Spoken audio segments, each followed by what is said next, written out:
मुसलमान खातून है तो उसको इस्लामी बहन करार दिया गया और फरमाया गया उससे अपनी निगाहों को नीचा रखो। चुनांचे औरतों को इस्लाम ने जो मुकाम मर्तबा दिया है वो किसी धर्म में नहीं, किसी मजहब में नहीं, जिसका तकाजा ये था कि हमारी औरतें इस्लाम के कदमों पर निसार हो जाती, इस्लाम के दिए गए रंग तो इज्जत पर कुर्बान हो जाती।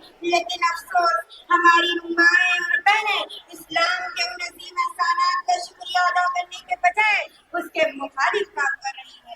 इस्लाम के मुकाबले में मगरिब की उल्टी तहजीब और गंदे कल्चर को ज्यादा अहमियत दे रही है।